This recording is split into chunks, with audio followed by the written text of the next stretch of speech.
Welcome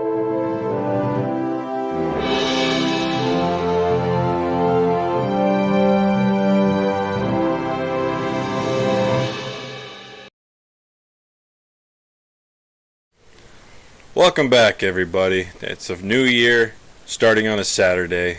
I hope none of you got too confused when we switched it. But welcome back, and welcome to the new year. We have an imposter here. Jed has been currently detained by Gotham City Police. And, I mean, that's what happens when you become the next Joker. Kind of happens. So I got, today we got Ted. Yes, this is Ted here. If you want to help out Jed at all, those Gotham City prisons are pretty brutal, and don't trust the cops, don't trust the inmates. So please just donate any funds you can to help relieve him. Please, anytime soon. That would be greatly appreciated. I'm sure Jed would love that. As for Ted, well, I mean, I can only speak so much. Only so much. Poor Ted is lost. We see him drinking a drink there. Hey, be careful, though, because once his voice comes back, he's going to sell you everything. Yes, I'm glad you got that pun. I have lost my voice. He'll sell you anything and everything. You can't see it, but I'm wearing the shirt. Anything. I keep looking at my monitor instead of the camera when I'm talking to you guys. I apologize. I'm not a professional yet. However, we are working on a few projects, and we have a new teaser trailer to show you. We've been working on it for a while. We have hopefully a series coming out sometime this next year, but we got a little teaser for you, so here we go. This is Ted's first time seeing it too. It is. I'm very excited. Of course, you're going to be hearing it without the sound, so no, you got your headphones in. I'm the one that doesn't have to worry about it. No headphones in. Alright, here we go. It cries in the dark. Death to embark. It comes for blood and dread. And only speaks through the cries of the dead.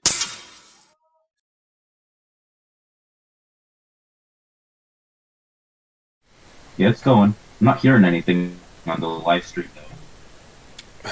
Huh. Well, due to technical difficulties, I guess you couldn't hear anything. Well,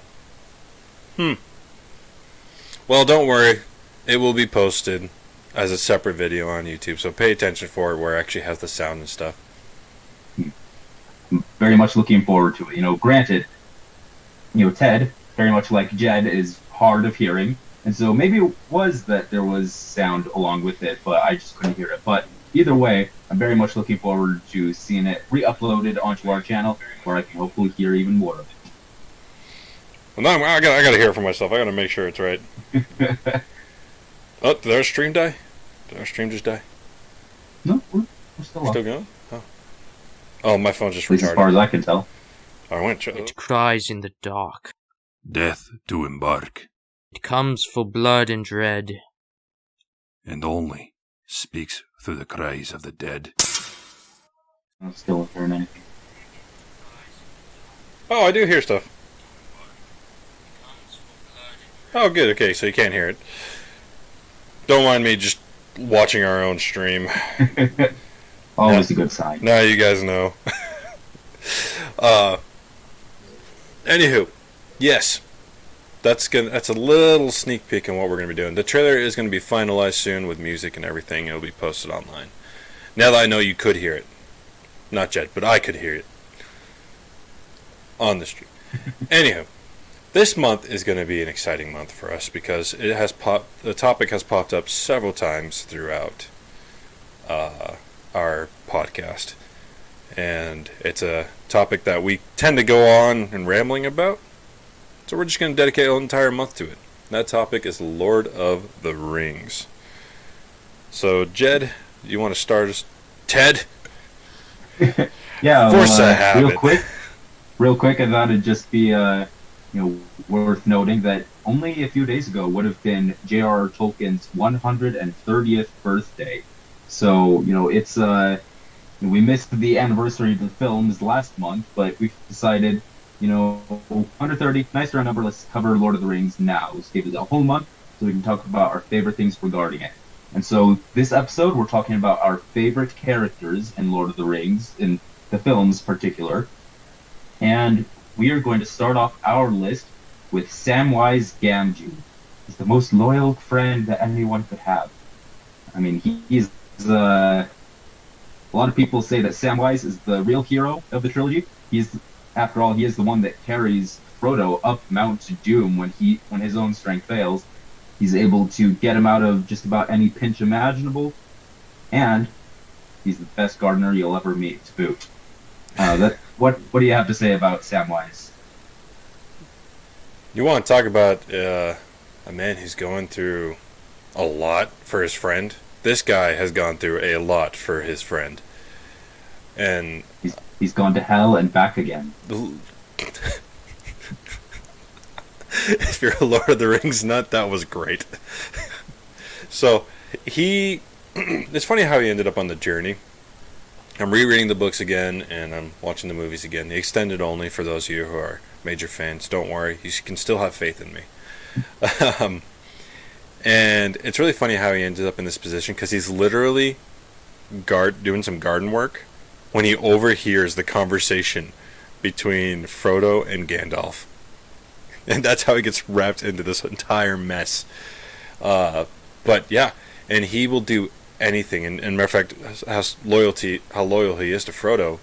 Well, it wasn't just that he was guarded. Jed, you're frozen, smiling. Oh no! Like, it's kind of terrifying, not gonna lie. Am I back? Like, do you see it on the stream? Oh my gosh, what's going on? Pardon as we have technical difficulties. We'll be right back here in a bit. I'm going to switch over to the theater just for a moment. I'm going to momentarily stop my video.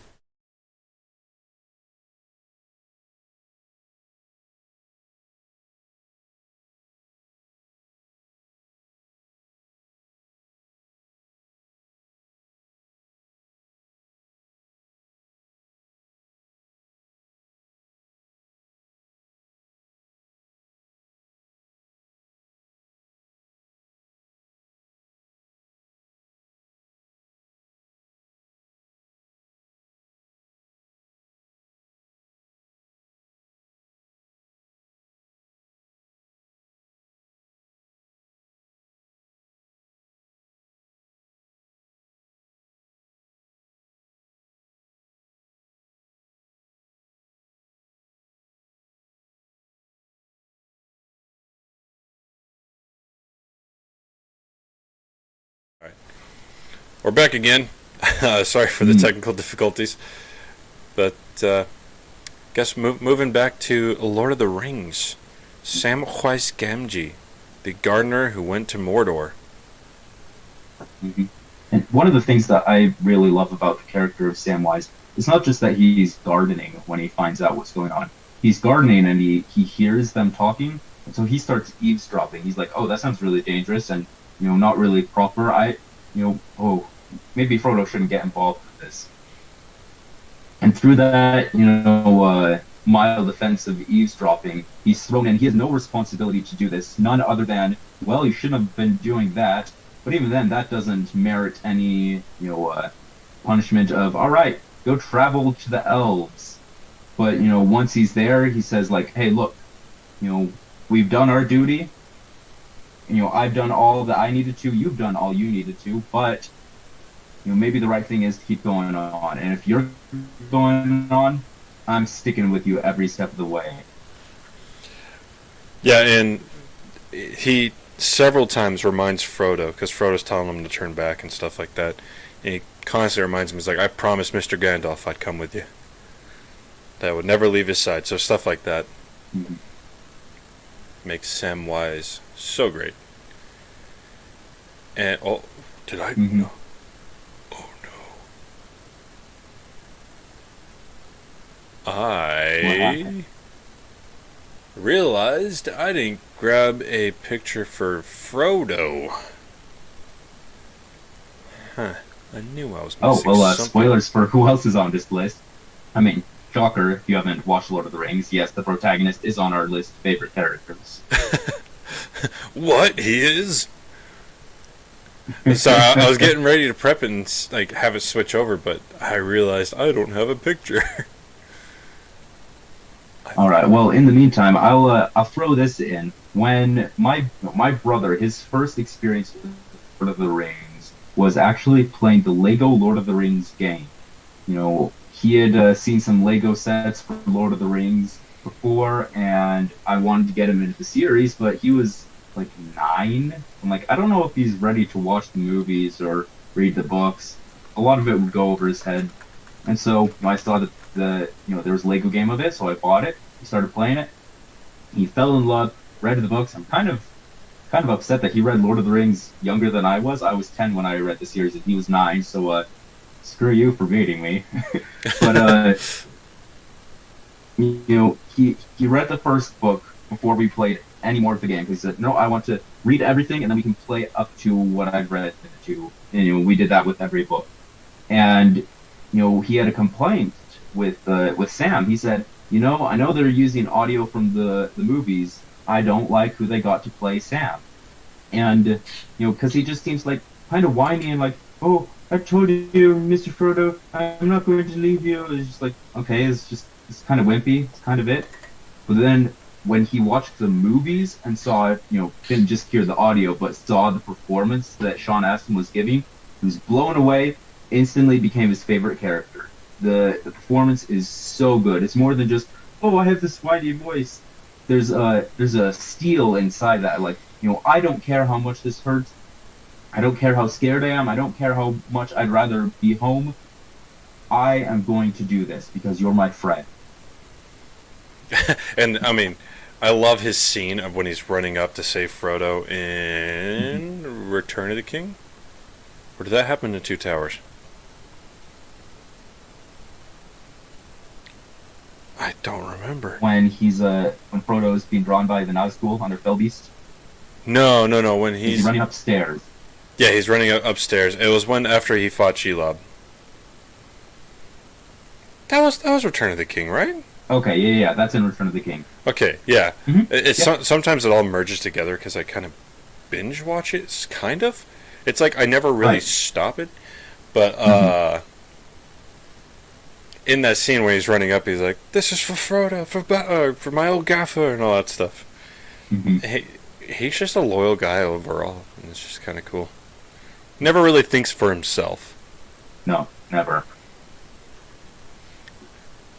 But I got nothing more to say on the great Samwise Gamgee. He shall bow to no one. All right. And, all right, if that's the case, then let's move on to the character that's already spoiled. I mean, to be fair, it's in bold. I think it's mine. Frodo Baggins. I got a picture. I got it fixed while we were talking. But this man right here gets a lot of crap. Because everyone talks about how he's such a wimp, he drops the sword and all that stuff. Here's the thing, though. All he does is fall down. It's so funny because I thought about that too when I first watched it, but as I've got more into the lore and everything like that, I read the books, you got to realize that he is carrying this evil thing that corrupts a man the moment he gets his hands on it. Like, look at Boromir. Just by looking at it, he was getting that corruption. Why not use it? Frodo, he didn't have that. He felt how evil it was. Took the burden. And so imagine having all that weight on your shoulders, and he can't do it all on his own. But and I think Elijah Wood did a great job at showing just how. I had 2 pictures I was going to show, but I forgot to put it on OBS, where you could see him from the very beginning of Fellowship, where he's kind of a happy, uplifting guy, all the way to the 3rd movie right before they destroy the ring, how he's just beaten down, he's tired, he just wants to go home, wants to just give up the ring and leave, but he can't, and he keeps going. So out of everyone, he's pretty strong, for being a guy who drops the sword a lot. Yeah, but I mean, real strength isn't a question of how long you or hold on to a sword. It's, metaphorically having the soul of the most evil being in the universe. Well, unless you count Morgoth, but that's a question for the Silmarillion nerds. But the most evil being imaginable, his soul is draped around your neck for a year. It's such a literal weight on him that the chain the ring is around burns scars into his neck. It's corrupting him. It's weighing him down with every step, both literally and physically, trying to get him to break, to become evil, because the ring is sentient. It doesn't want to be destroyed. But more than not wanting to be destroyed, it wants to be brought back to its master. And Frodo is going to take him all but up to his master. And so, to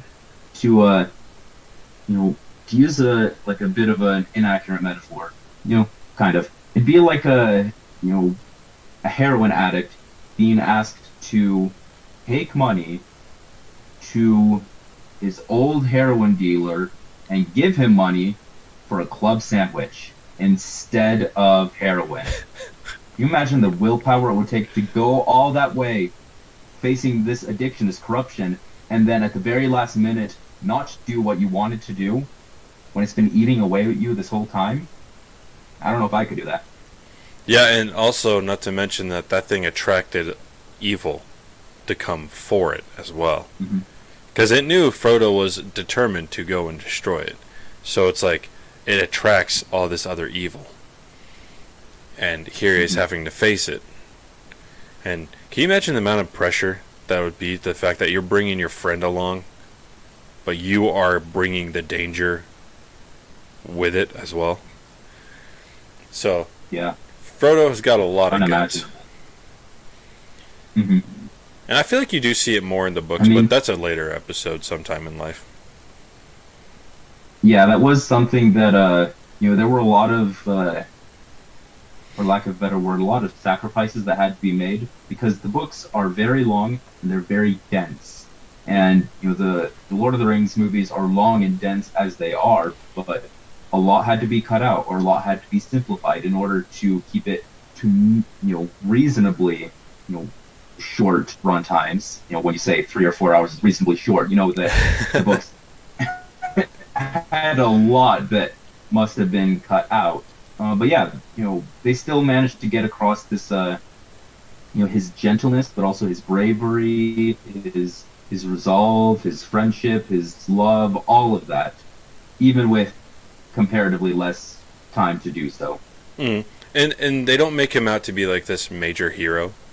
Because there's the times where he turns away from Sam. His best friend, who's been helping him this whole entire time, turns himself away. But he recognizes his weakness and then apologizes and tries to make it right. So, in many ways, he's the everyman, because he's just a normal guy. The whole reason he's given the ring to go on this quest is because he is the most normal guy, the most humble, the least impressive. And, this idea that, anyone can be a hero, anyone can do the right thing, is kind of, the point of Gandalf's big speech in Fellowship of the Ring. No one, no hero gets chosen for special times. No one, gets especially prepared to do harder things that are asked of them than of others. It's just, sometimes bad things happen, and, fate doesn't decide who it happens to or when it happens. It's just they happen, and all you have to do is step up to the plate. It's not fair, but you have to do it. Mm-hmm. I really like that, and that was in The Minds of Maria in the movie. Is when he gives that little speech, if I do recall. Yes. Because Frodo, he's just like, I'm just an ordinary guy. I don't want this. Why do I have to do it? And that's when Gandalf gives that little speech, and then Frodo takes it to heart. He's like, all right, I'll do it. He does it all the way to the end. Even when Gandalf died right in front of him, everyone was on the ground tearing up, except for Legolas and Aragorn, because they understand what they need to do. But then Frodo, he's already getting ready to walk off. He's like, I got a mission.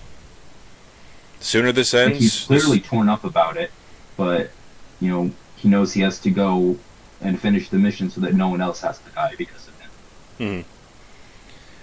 And I don't really have anything else to say about the great Frodo Baggins. Do you have anything else? Yeah. All I have to say is, everyone, please stop hating on him. He's amazing. He really is. He really is. And if you are still hating him, listen to the books. If you don't want to read it, listen to the books. It'll change your mind. But yeah. And we got another. All right, let's move on to our next character. You know how I said, talking about Frodo, that the ring was given to him because he was the most normal one, he's the most humble, all that, least impressive? Well, why not give the ring to the most impressive, the most powerful, all that? Because if you do, you get a new Sauron. You get a new Dark Lord, and the world ends. You give the ring to someone who's not impressive at all, someone who's not powerful, what's the worst that can happen? You get a new Gollum. A Gollum, or Smeagol, he was a hobbit once, just like Frodo, but he found the ring, and in an instant was corrupted by its temptation. Killed his cousin, ran away from home, and was just consumed by his lust for this beautiful ring, his precious. And you watch how it has sustained him over the years. He's what, like 400 years old? And he's just wasted away. Only thing keeping him going is how much he loves his precious. And then when he loses it, how much he needs to get it back. I remember, I wasn't exactly the biggest cinephile at the time, but when the Two Towers came out, hey Jay, there was an your outpour. video stopped again. Okay, yeah, here. I'll stop my video and restart it. All right. But, well, go ahead. Keep talking. Yeah. There you are. Yeah. So here I am. So when the Two Towers came out back in 2004, I believe. No, 2002. There was an outroar that Andy Serkis, who played Gollum and Smeagol, wasn't nominated for Best Actor or Best Supporting Actor at the Oscars because he's just that good. He takes a character that may seem a little one note at first glance, just this split personality that's one part cowardly, one part kind, one part crafty and vile. And he really humanized him, gave him depth, but not at the cost of making him any less villainous. Yeah, and I mean, the guy literally killed his cousin for this ring. And what was it Gandalf was saying? He was saying that, and as part of one of Andy Serkis' great performances, he kind of took this to heart with Gollum's character, is the fact he loves and hates the ring. As he loves and hates himself. As he loves and hates himself, yeah. So you see that interaction when he starts talking to himself in the whole Gollum-Smeagol interaction. Which, it's funny, I didn't realize this until I read it again, or listened to it again. The name Gollum is because that's just kind of the sound that was coming out of his throat. Mm-hmm. I didn't realize that. In the books, it's described as this weird coughing noise, which I remember when I read it for the first time, I'm like, I don't know how you get Gollum out of coughing, but Andy Serkis said that he looked to cats as his inspiration for it, specifically a cat coughing up a fur ball. It's I'm not going to try it, having lost my voice right now, but the Go grab Mary. hacking noise that. Gollum. Yeah, there you go. Something like that. Yeah, and that was, I gotta say also, the tech for that time, revolutionary for doing Smeagol. Mm-hmm. Like, mocap was not all that great back then, but he did it. They did it. Great job. Which company is the one that did the mocap for them? That was Weta Digital. That's right. And interestingly enough, Gollum initially was not going to be motion capture in the movie. He was going to be, just like a person with makeup and all that. It was going to be all practical. Really? Then they realized that was, Then they realized it was not going to look good. There are times when practical effects are the way to go. Other times where CGI is the way to go. So they realized we can't do this with practical effects. Like, I don't know how to do it with CGI either. And so they started, working on motion capture technology. But they also hired all the people who were going to do the makeup for Smeagol, and instead trained them to use their digital technology. And so that's why, even to this day, what is it, 19 years later, Gollum still looks perfect. His skin is flawless. Well, his skin is terrible, but it's an accurate depiction of what skin in that condition would look like. Yeah, and the walking around, like, my knees would be sore after that. Mm-hmm. But well, you see how arched his back is. yeah, and then the way he crawls, like, Tarzan's got nothing on this guy. Yeah, watching him like spider crawl down a cliffside, that's freaking scary. Ugh. And then they grab him and throw him down, and they go to tie him in the rope. Which, another thing about Gollum is his journey with Frodo and Sam. Like, I don't know about you, Jed, but I feel like sometimes I saw he was trying to be good, trying not to be corrupted by the ring, trying to genuinely try to help destroy it. But then at the end, he's kind of that tragedy where he couldn't let it go. Yeah. So he died with it. And again, well, it's not that he couldn't let it go. He thought, what he had given up his precious for this new master of his, Frodo and Sam, he thought that they had turned on him. They had betrayed him. So if he can't have the thing he gave up the precious for, might as well go back and have the precious. And that finger. Frodo sustained a lot of injuries in this entire journey. Morgul wound, chain around the neck, spider poisoning, and Gollum biting off his finger. I don't really have anything else for Gollum besides just how creepy he looks. Here, I'll put up the picture again because he's kind of terrifying looking. Look at that. Ugh. I'd rather not. Come on, Jed, look at him. I'm not going to. No, I refuse. Because bandwidth. Don't want to ruin your bandwidth with that. Do you have anything else for Smeagol? I think that's it. He's totally pitiable and pitiful in all the best and worst ways. He's pathetic, but you also feel sad. Yeah. It was pity. That's still Bilbo's blade. Great line. Not my favorite one, but great line. Well, moving on to another man with amazing great lines. Very sad lines. The King of Rohan, King Theoden. This man has gone through a lot. Where to begin? Where to even begin?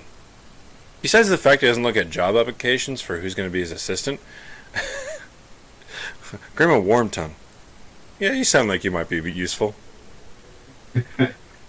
Useful for the wrong people. Come on, check the resume, people. Yeah, check the resume. Can you imagine what Grandma Wormtongue's thing would be?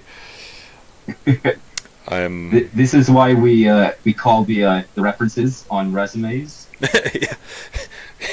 Theoden sends a note to Saruman. How is he? He's a backstabbing person. Keep him around. Signed, Saruman. But Theoden, he was in a time of... they were in a time of war then with the Northerners, right? Or the wild people. Some sort of conflict. They were in some sort of conflict, and then Saruman was kind of giving them aid, but he was slowly taking over Rohan. And the king was put underneath the spell, and that just kind of set everything ablaze, literally and metaphorically.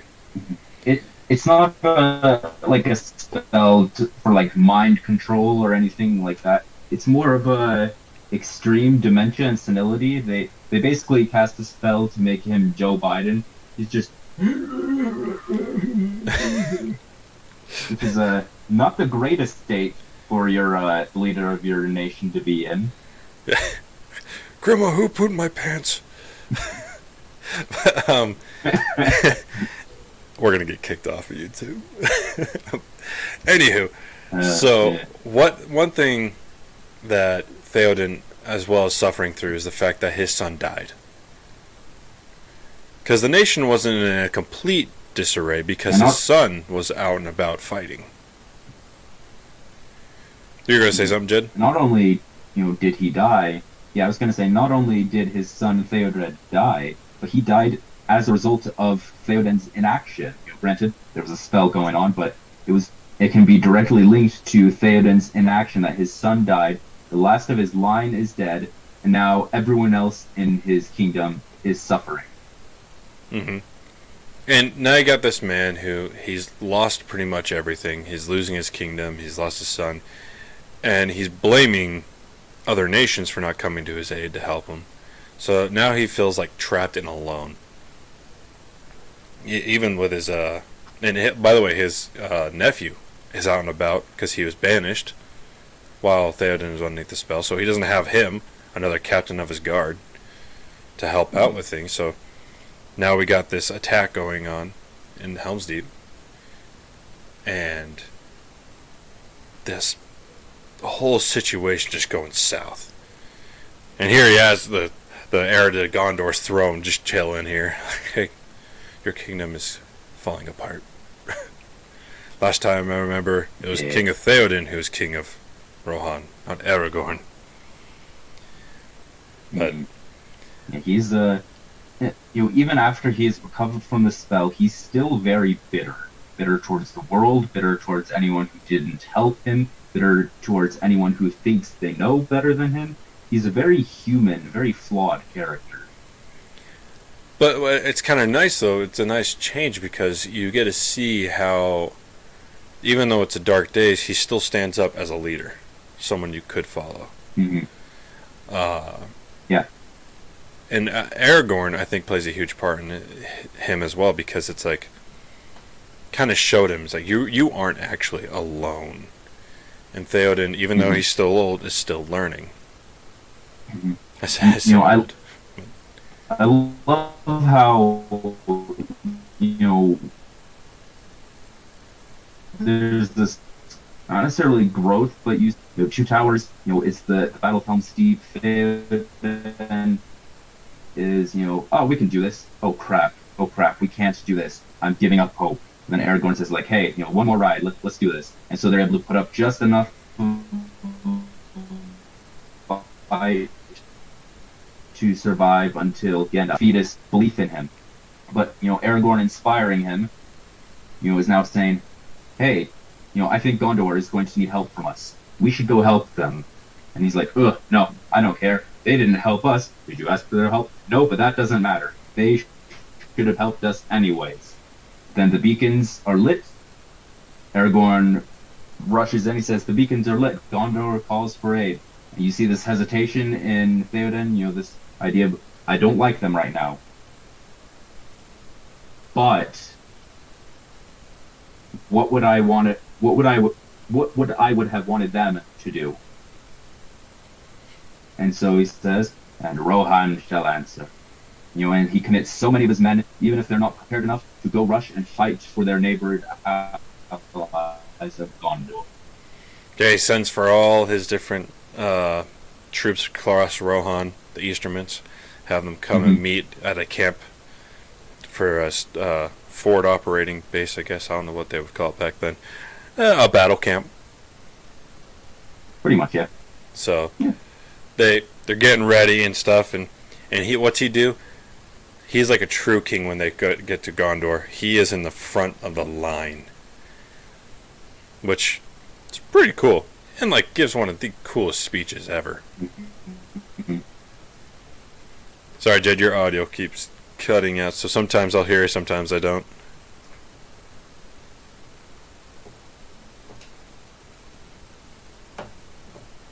Jed? Jed! Guys, I think Jed has died. Can you hear me now? He lives! He's alive! Yeah, I can hear you now. Can you hear me now? Yep. Yeah, I can hear you now. I hope the audience can hear I was you. going to say, that speech that he gives in Return of the King, my favorite speech in all of Lord of the Rings. And am I back? Can you hear me now? Yeah. I can hear you. Am I all slow motion for you? Yeah, it's. No, you're good now. Woohoo! It's it's very inspiring, not just in the like hoorah, but also I don't know if I'm going to make it out of this alive, but I'm going to do the right thing anyways. One of the things that I think Theoden is most misunderstood for is this idea of, no, Eowyn, stop joining the fight with us. He's saying that because these are life and death situations where he's potentially risking his life. His nephew, Eomer, the heir to the throne, is also out there risking his life. If they both die, she's the only person left who can inherit the throne. And so he's always telling her, no, stay back. If something bad happens to us, we need you to be alive. Whether it's the Battle of Helm's Deep, where you need to protect women and children, because I know how skilled of a fighter you are, or no, you can't come with us to the Battle of Pelennor Fields, because Rohan needs an heir in case something happens. And, something does happen. Theoden dies in that battle. But when he discovers that Eowyn has come, he doesn't begrudge her anything. He's not like, come on, I told you to stay behind. It's, I know that face. I know I couldn't have kept you back. I'm just grateful to have you here, as at the end. Which is great, and the way that he goes out, it's very.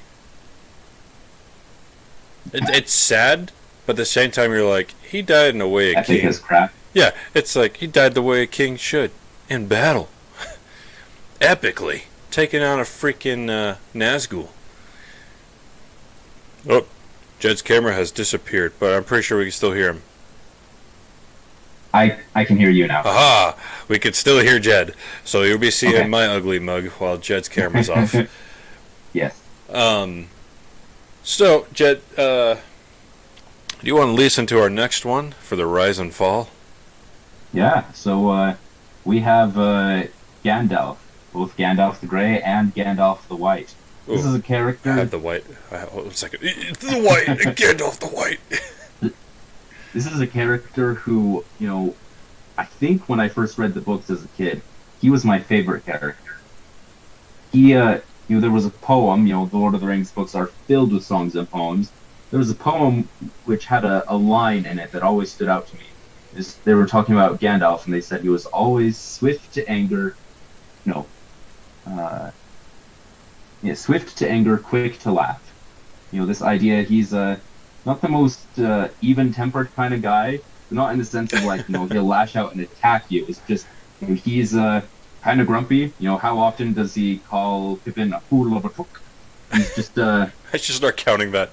Do like a drinking game out of it, like drink a bang. Exactly. He's a grumpy old man who's easily annoyed, easily irritated, but he's also incredibly wise, incredibly kind.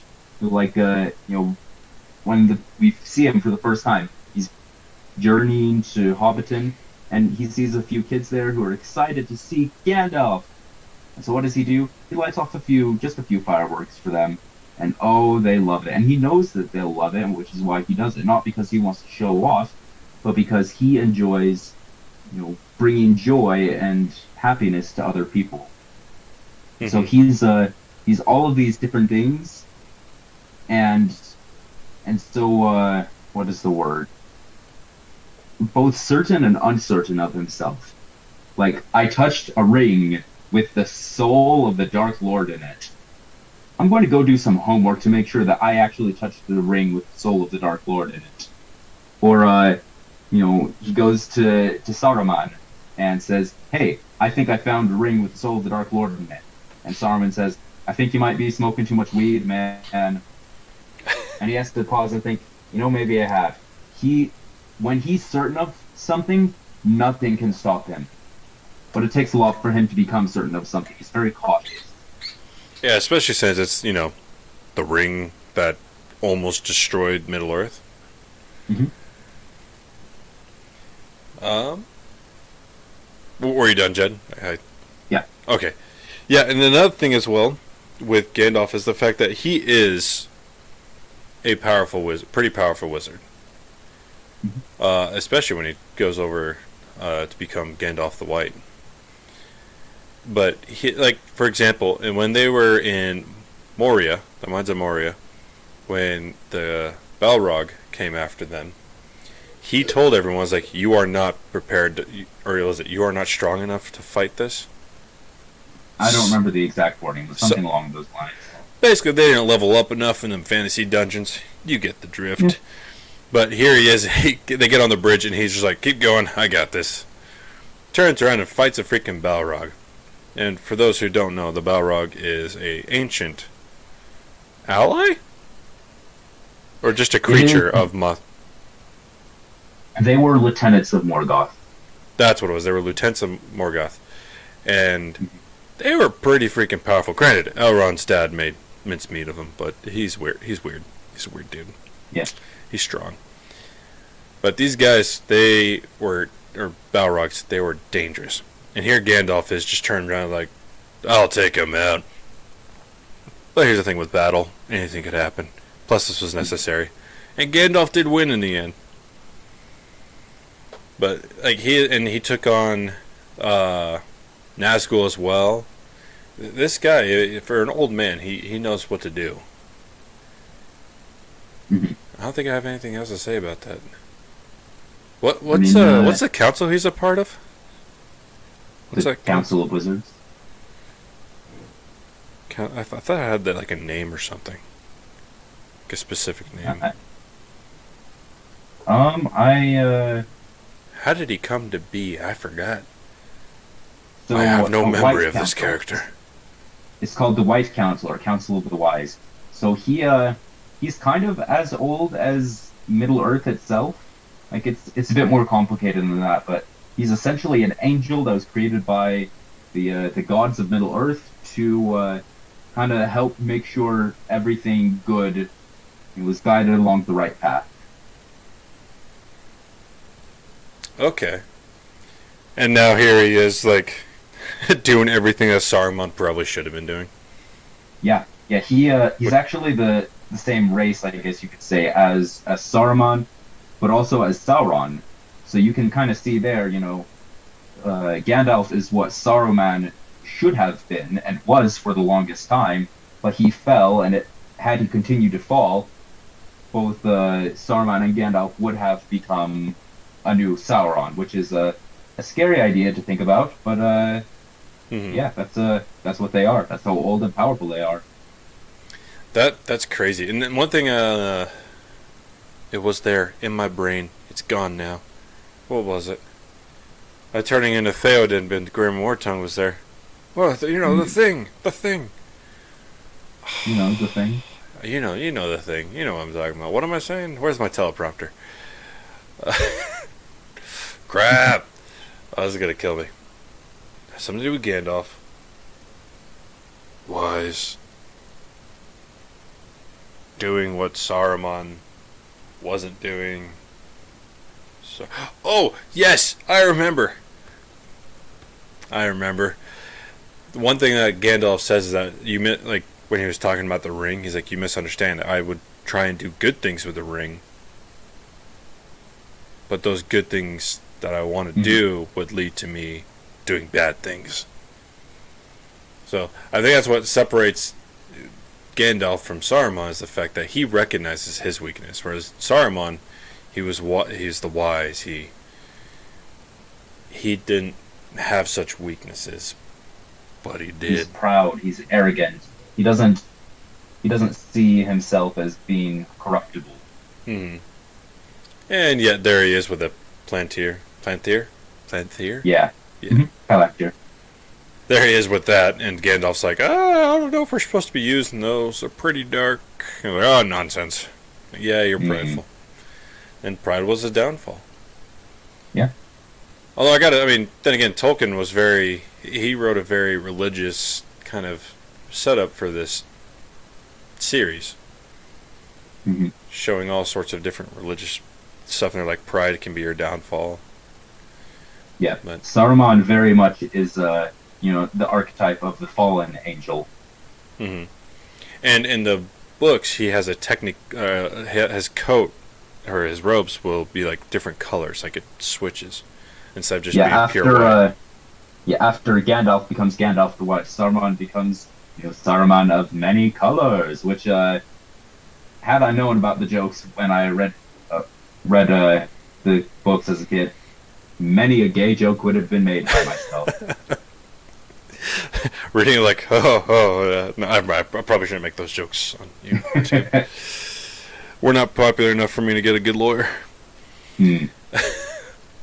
But moving on, unless you got anything else you want to say about Gandalf, I think that's Mithrandir. it for me. All right, a man that is almost perfect to the core, with the exception of his fear of his past line, is Aragorn, or in the very beginning, as we know him as Strider, a ranger. He was the chief ranger of the Duodain, right? I'm not sure. It's been a long time since I read the books. I believe so. Okay, yeah, I'm pretty sure he was the chief ranger at the time. Brought to Rivendell after his father died by his mother to be protected from the world because it was the heir Hmm. of Isildur who took the ring. Yeah. And it's so weird just staring at your profile picture. Sorry, Jed, I just have to point that out. I'm looking over and I see a brick wall and I'm like, hey, I got a brick wall too. Granted, mine's CG, but yeah. Back on topic, Robert. I always do this. I'm the reason we fall off track. Unlike me, Aragorn does not fall off track. He has been out of fear of his line of weakness for power. He has done everything he can to protect people and do everything as perfectly as possible,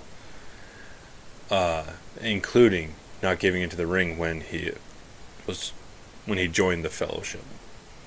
Mm-hmm. And later on, as we see it progress, he decides to take note of the fact that he is the heir of Gondor. He is the king, and he wants to step up that plate because that's what he needs to do. And we see this transition from the ranger, known as Strider, to Aragorn, king of Gondor. Yeah. And do you have anything you want to add to that? I was gonna say one of the things that I've always found interesting about Aragorn, at least in the movies, there's this idea in Lord of the Rings which is not the most applicable to the real world, to put it gently, but this idea that your bloodlines will determine your strengths or your weaknesses. Like you look at the orcs, they're a race of irredeemably evil people. No matter what, if you're born an orc, you're going to be evil. And so, kind of keeping in line with that, you have this idea that Aragorn, descended from someone whose weakness has cost thousands of people their lives at this point. He doesn't trust his bloodline, so he doesn't trust himself. He's afraid of what he could do, and it's a real struggle for him. It's interesting. We talk about a lot of characters or heroes who are like, they need to be imperfect, they need to be flawed in order to be compelling. He doesn't really make any mistakes throughout the whole trilogy. His only weakness is fear that he could be weak. You don't really see too much other than that. But it's enough internal conflict that's written well enough and portrayed well enough by Viggo Mortensen that you totally buy that he doubts himself and that he is totally willing to put himself on the line, to work for others, anything like that, because he has such little ego that he doesn't, he's entirely selfless. And it's not till the end of the story when he finally says, okay, I will take up the mantle, not because I think I'm super cool and that I can do it, super easy, but because no one else can. I must do this. This is my duty, this is my responsibility, and I will live up to the task. he's a great what's the word? He's a great ideal of masculinity. He's also Tolkien was a very religious man, and a lot of his beliefs were written into his books and his stories. And everyone a little has, is a Christ metaphor to some degree in Lord of the Rings. Or maybe not everyone. I don't know. Wormtongue is, but no. If anything, Lucifer would be more accurate. But I think Aragorn is the biggest Christ metaphor. He's the king that was promised. He comes and saves everyone at the end of times. He's not just a warrior coming with a sword in his hands. He comes with healing in his hands, being the greatest healer that can, fix everyone's problems. He's assertive and bold without being a bully. He's faithful to his love. All these different things. He's the perfect ideal of what a man should be, and not just because he's played by Viggo Mortensen. Right. And I would like to point out as well, I mean, he can change the hearts of others. Give Boromir as an example, because, I mean, in the first movie, he's like the biggest change. You see how... One thing I appreciate is, because in the books, Boromir's, he's kind of a jerk. He's a little bit of a prick. Yeah, there wasn't a whole bunch of depth given to his character in the books. Mm-hmm. But in the movie, in the extended version, Peter Jackson did a good job, because it kind of showed how Boromir is actually a pretty good captain. He was a good older brother, a good son. But then he gets to this council. He's been through a fatigue and war and stuff. He goes to this council with the ring, and he kind of gets he gets corrupted by it. The power of being able to use the ring to fight. Granted, like Gandalf, he has good intentions, but the reality is that it's not going to be the case. And but then when Boromir does that self-sacrifice and goes to die, Aragorn is there with him, and you get to see that change of character for I almost said Sean Bean. She has changed of character for Boromir. Sean Bean just dies, you know how it is. Yeah, kind of his thing. Yeah, right. He's good at it, but yeah. Boromir recognizes Aragorn as his king, and I mean, in a religious standpoint, that's kind of how it is for a lot of people when Christ was on the earth. So I see what you're saying there, Jed. That makes a lot of sense. Yeah. I really have nothing else. So go watch Lord of the Rings. Yeah, I think it's about time for us to wrap up. Hey, we're actually ending on time this time. Granted, we didn't start on time, right? But we're ending on time. Yes. Yeah. All right. Well, thank you guys for watching. We appreciate it. Sorry we had a little technical difficulties, but it is what it is. We can't do anything about it. And we're like all these heroes that we love speaking about. We certainly get tripped up quite a bit, but we're gonna keep on trucking till the end of the line. Oh yeah, and who knows when the end of the line might be? I don't know. Find out in our next episode. But please like, comment, subscribe. If you are a huge Lord of the Rings fan, comment who your favorite character is in the Lord of the Rings series and why. And go check out some of our other videos, and stay tuned for the actual teaser, the full teaser trailer. So we will have that out.